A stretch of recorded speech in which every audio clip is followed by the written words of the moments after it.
Hello and welcome back to a very special episode of the Joel vs. Arthritis podcast, where today we'll be discussing a subject that's obviously close to my heart in juvenile arthritis. I'm delighted to be joined by a very special guest, Rebecca Beasley of the Juvenile Arthritis Research Project, or JAR project. Rebecca, thank you very much for joining us on the podcast. How are you?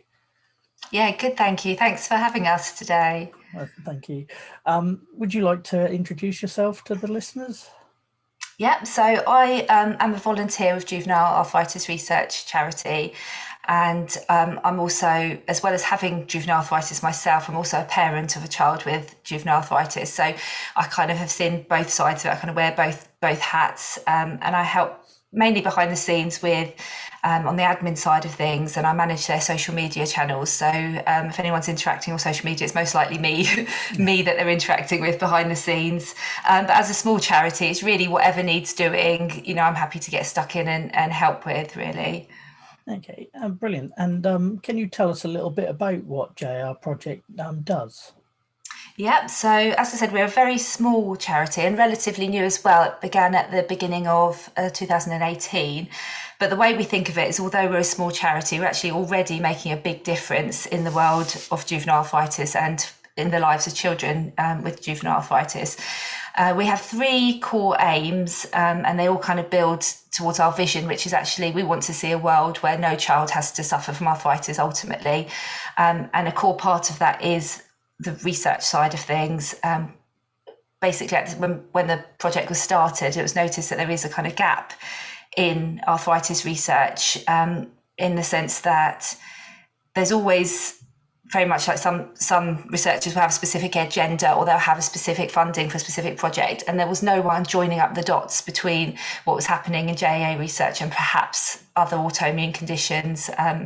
So it was really to start to look at how we can bring all the research that is out there together and learn from what's already out there, as well as conducting our own research as well. So we have our kind of lead researcher who has a background in biomedical science, and he works very closely with nationally and globally with various organisations, universities and other researchers in trying to really push forward what's happening in terms of juvenile arthritis research that's going on out there.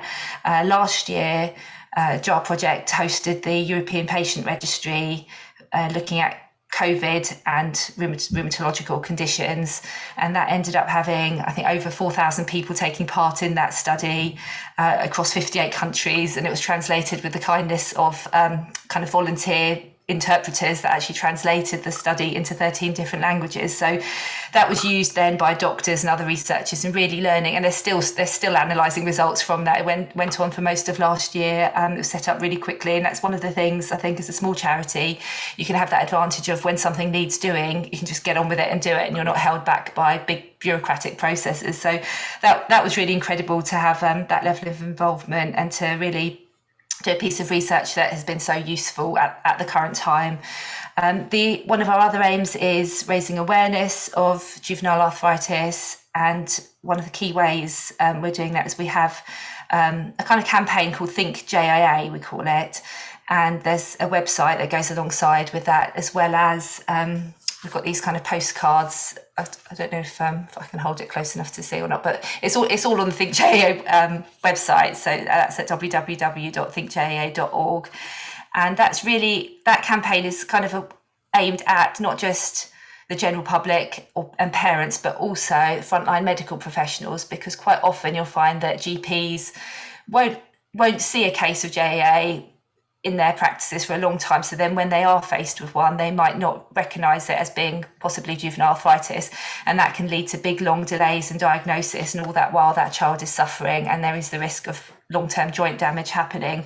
So it's been a slower rollout due to a COVID situation, but the idea is actually to get these resources out into A&E departments of hospitals, into GP surgeries, as well as maybe perhaps through schools, and general kind of awareness for parents to be more aware that if their child is suddenly, if they've been okay walking and all of a sudden they're struggling to walk or having pain in their joints, just to put it on the radar that, could this be JIA, to really, kind of raise awareness of that.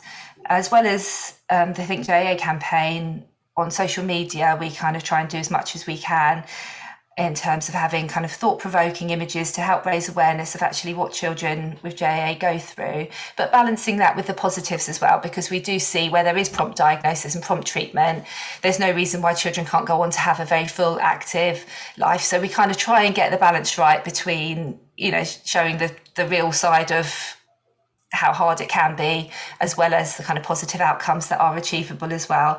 And then our third aim is support for families with children with JAA. And we do that mainly through support packs that we send out to children when they're first diagnosed. And we've also developed a new resource called the My JAA booklet, and that's available on our website, and paper copies also included in our support packs. So we've really tried to just fill the gaps where other organisations weren't quite, there are brilliant support lines out there, helplines, and there's various other things that are going on, great kind of face-to-face meetups, normal world situation. So we didn't want to overlap with anything that's already being done. We wanted to kind of fill the gap where there wasn't the support that's needed by parents and families when their child's first diagnosed. So that's kind of where we are in terms of what we do. That's amazing, and thank you for giving us that detail, because I think it's certainly, as somebody from personal experience, that was a gap that needed filling, and I've seen some of your literature in that, and that just didn't exist, especially in the waiting rooms and things that I sat in as a child. I'll put obviously a link to I think JAA and the other resources we'll talk about in this in the show notes for the podcast and on the YouTube video for anybody who wants to click through to that. So we've probably touched on this a little bit, but do you think JAA gets the attention it deserves? And I suppose, how has things changed since I was a kid with arthritis, I suppose? I think in short, the answer is no. There's still a lot more that needs to be done in terms of awareness raising. On the positive side, I think in terms of the medications that are now available, I think there has been a lot of development in the last, for me, since I was the age of 10, when there was literally, it was just painkillers, ibuprofen, paracetamol. That was the only medication that was available to me, and that didn't help to stop the joint pain or the joint damage that happened to me personally. So since then, obviously, there are medications like methotrexate and all the biologic drugs that really can make a difference to the lives of children with JAA. So that is a really great area where there has been a lot of progress, and it's still continuing, and there's a lot being done to kind of improve things further there. So that is a really good thing. But in terms of awareness, one of the things that surprised me when my own daughter was diagnosed is the reactions from other people were very similar to what I had 30 years ago. And when they found out that condition's arthritis, I would tell people, I have arthritis, that's why I'm on crutches. And the reaction almost every time was, oh, my gran has that, or my granddad has that. And there was no understanding the fact that it's different from kind of older people's arthritis. There was no understanding of that. And the same thing happened when my daughter was diagnosed. There was very much this reaction of, oh, I didn't know children could get arthritis. So that I felt kind of quite disappointed about that at the time, because I thought, what has been going on these last 30 years? Why has more not been done? So that's something I'm personally very passionate about. It might only be 1 in 1,000 children that have JAA, but that one child in 1,000 matters. And when you look at that across a year, that's 20 children a week that are being diagnosed with JAA. So these children matter. We need to do something to help them, to help raise awareness. And it's not just raising awareness for the sake of it, it's because that then has a real difference to the outcomes, for their health. So, improved diagnosis times will help them get the medication they need sooner and the treatment they need sooner. And that can then lead to, kind of better outcome in terms of no joint damage happening and keeping them active and healthy. So my personal dream is, in the same way, when I became a parent, I was very aware, with all the information you're given from the kind of midwife and health visitors, is you're aware of like the signs and symptoms of meningitis, for example. So I think there isn't a parent out there that doesn't know about, what to look out for, the very basics of what to look out for with a condition like meningitis. Now, my passion is actually, wouldn't it be great if there was general societal awareness was so high for JAA that if a child suddenly had joint problems or joint pain, somebody somewhere would go, hang on a minute, could this be juvenile arthritis? And at least get that referral to get it checked out. In most cases, it most likely won't be, but it's knowing when to refer to get, paediatric rheumatologists to take a look at that child and to kind of make a judgment. And, they're the ones that would know to be able to make that diagnosis. So, that's something I'm really passionate about, to kind of really raise awareness, general awareness, parental awareness, and even in schools and nurseries, they might be the ones that notice a child might be struggling to write or, holding a pen or pencil where they may have been able to before. So I think that's one of the really important things for me personally. That's what I want to see kind of change really in society. The other thing, obviously, with uveitis, which is inflammation of part of the eye, that can happen alongside juvenile arthritis. And I think where there is slow diagnosis, there is obviously the risk then that damage could be happening to the eye and no one could be aware of it. So another reason to kind of really just have this awareness increasing, really. Yeah, and I think that uveitis is a really key one, because I remember the minute I was diagnosed, that was the first thing they were telling me about. If I ever got any sort of inflammation in my eye, straight to hospital sort of thing. And like you say, when you've got that traditional delay, and I think you've hit the nail on the head with the two things I experienced: the attitudes and the delay for diagnosis. I think I kicked around in pediatrics for about 2 years, having weights hung off my leg, thinking it was growing pain. As soon as a rheumatologist was brought in, I was getting the treatment I needed, and I realised I was probably lucky back then, only waiting 2 years. I know people waited a lot longer for that sort of thing. So yeah, everything you're doing there is fantastic to change that, and just putting that reminder that it exists with some of that information you're sort of given to GPs and everything is brilliant. So if you could, big question, if you could change one thing about the support or awareness of those living with JIA and associated conditions, what would it be? I think if I had to pick one thing, it would be improving understanding of the condition. So I think that would help reduce the stigma around it, so we wouldn't get so much of this, my grandma has the same condition kind of thing, realising that it's different. But also, if with improved understanding, I think there would be a better understanding of the fact it varies day by day. So even in this day and age, I hear stories where children have been perhaps forced to take part in a PE lesson at school because the teacher said to them, well, you could do PE last week, how can you be in so much pain this week? There's just not that understanding that actually one day you can look completely fine and take part in activities and, kind of feel more or less fine in yourself. And the following day you could wake up and really struggle to get out of bed. And there's just this lack of understanding there. And I think that's something that would help those with JEA if that kind of understanding was improved, really. Yeah, and also it is something that, as you probably know, it follows you into adult life as well. And those things that you develop as a child, those experiences, do then worry you in your career and everything else, because you're assuming that people don't understand that one day you're in bed and the next day you're able to go jogging or whatever that might look like. So I think that's a really valid point. So thanks for all of that. Moving on to our next sort of section. It's Word Day, or World Young Rheumatic Diseases Day, on the 18th of March this year. Those of you watching the YouTube videos will see I've been wearing the t-shirt in support of it the last 2 episodes, and you'll see lots of more from me on that. So for those of you that don't know, it's an annual event that takes place, like I say, this year it's on the 18th of March, and the aim of it is to raise awareness and knowledge level for both patients and doctors and practitioners, but also teachers, general public. Rebecca, you mentioned sort of nurseries there, which is another sort of point that's often overlooked, and ultimately is to sort of support early diagnosis and quick referral, everything that Rebecca's been talking about up to now, to get to those specialised paediatric rheumatologists. So what plans, Rebecca, do JAR Project have for this?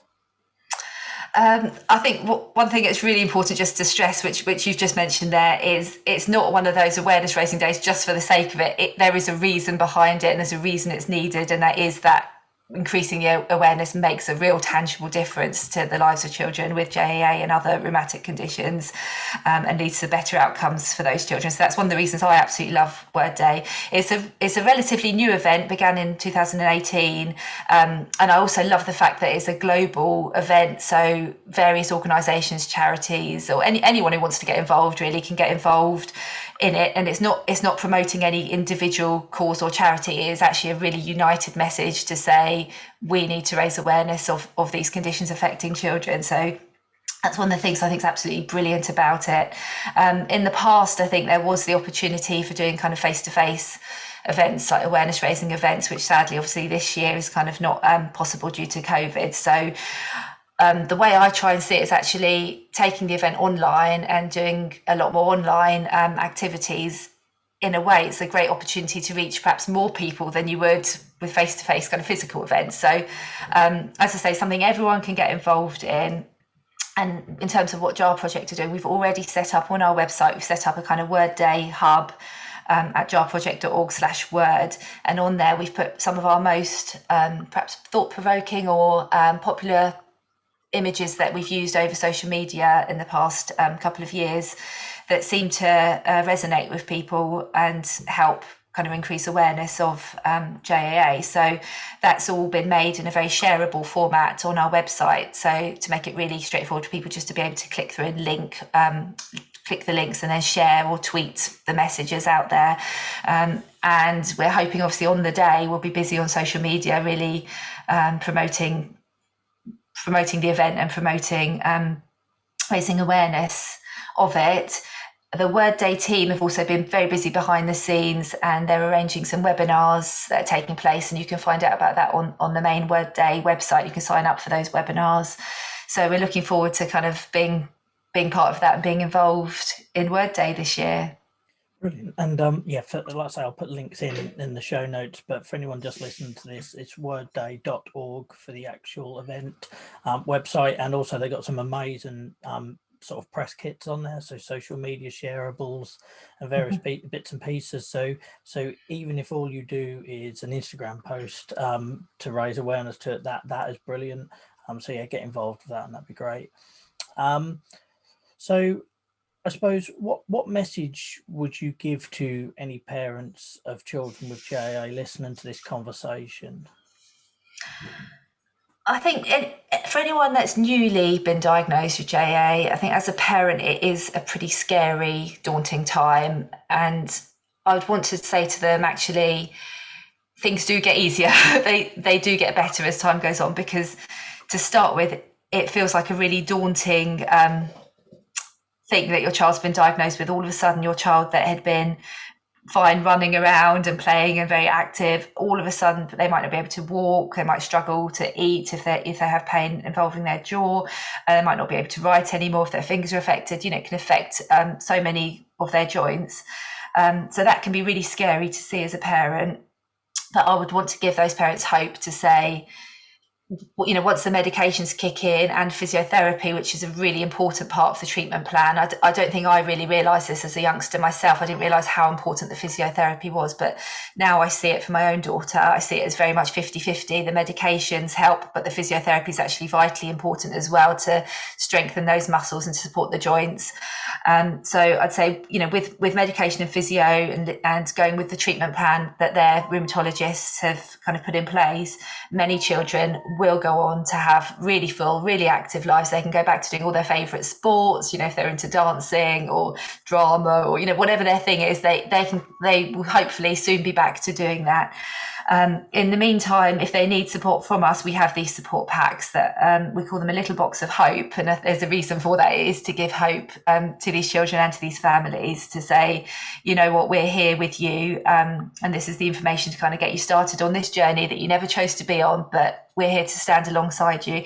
And the support packs are actually an idea of a JAA parent and her daughter, who was 7 years old at the time, and having gone through the experience of diagnosis and finding it quite a scary, lonely time themselves, they wanted to do something to make it easier for other children. So they got in touch with us and said, this is something we really want to do. And we kind of joined forces, really.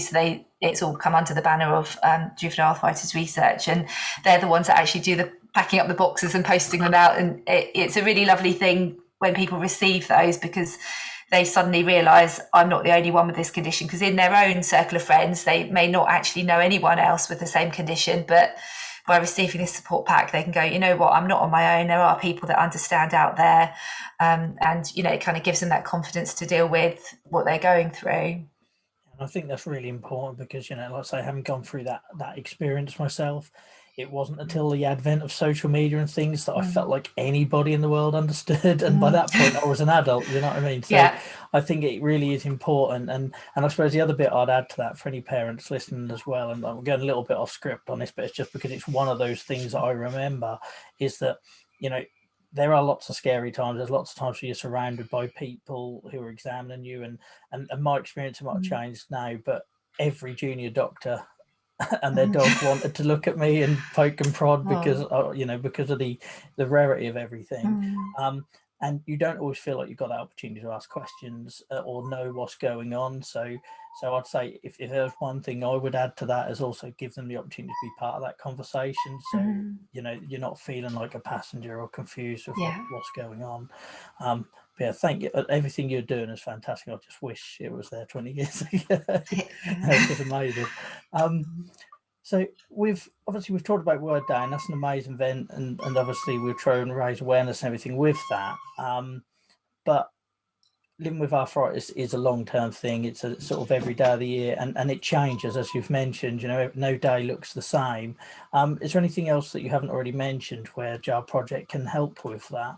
Yeah, I think the My JAA booklet actually is a really good resource, and that's been put together by us, but with input from a whole multidisciplinary team of people. So we've had pharmacists look at it, we've had rheumatologists look at it, we've had eye specialists look at it, to make sure the information in there is kind of accurate and up to date and accurately reflects what a child in the UK might go through in terms of the diagnosis process, and what to kind of expect as they go through their journey of, you know, diagnosis and treatment, and looking ahead to the future as well. So as I say, that's available in our support packs, but also as a free download from the website as well. So anybody can access that, and it's a really good one to point to for schools to have a look at, because I think that's somewhere that sometimes the understanding can be lacking. It's a lot better these days than when I was a child, but if you've got a school that's perhaps not come across a child with a condition like JAA before, they might not know kind of how best to support that child. And there's a whole section in the My JAA booklet that deals with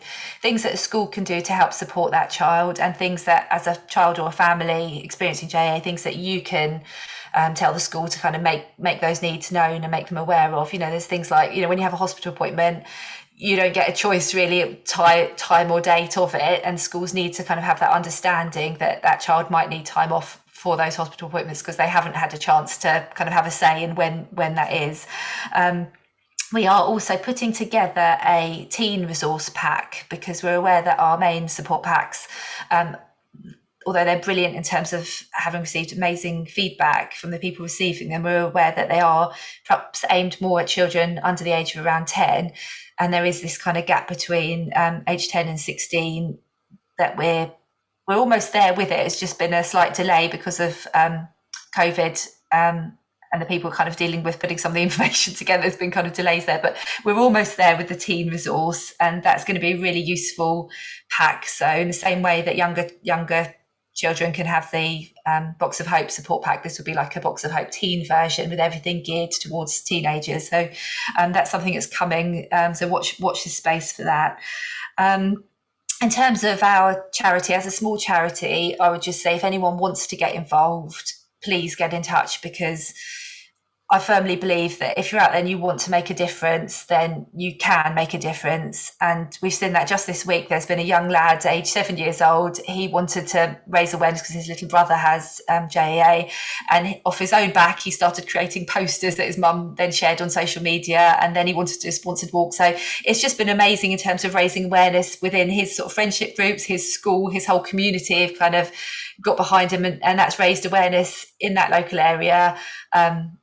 that, children can get JAA. So it doesn't matter what the idea is. If somebody's got an idea, something they're passionate about and they want to do, we'll be there to kind of help them make it a reality and make it happen. So, we'd love to hear from people who want to get involved and, kind of help us with fundraising or awareness raising or whatever their skill set is and whatever they're passionate about, to look at how they can support us and we can support them in kind of making it happen, really. Brilliant. Thank you so much. And you've sort of mentioned the website, and like I say, I'll put those links in. Is there anywhere else where people can find you, sort of social media or anything like that? Yep. So we're on Twitter and Facebook as JAR Project, so at JAR Project on Twitter and Facebook, and then on Instagram it's at _JAR Project. But we have got all our social links on the main website at jarproject.org, so you can go to that and kind of find the links from there. So yeah, please do follow, and I'll just say to everyone, just share anything that we put up. Please share it, because there will be people in their own networks that won't have an awareness of JAA or that arthritis can affect children, and actually just by hitting that share button, suddenly somebody who may not have known about it before, will get that awareness. And if they then see a child struggling in future, they'll have it on their radar that, could this be JAA? So yeah, that is the key. And I literally get messages every day with the whole I had no idea, and that's just in my little bubble. So clearly we've got a way to go with that awareness, but that is by far the easiest and the best way that anyone can get involved. And it's the same with the Word Day stuff. Find one of those pictures on the wordday.org website and just share that, and it'll do wonders. Well, thank you ever so much for joining us, Rebecca. I really appreciate your time. And yeah, and hopefully I'd love it if you could join us again one day and give us an update on how things are going for the charity. Absolutely. That would be great. Thank you very much for all you do and for having us today. Thank you. You're welcome.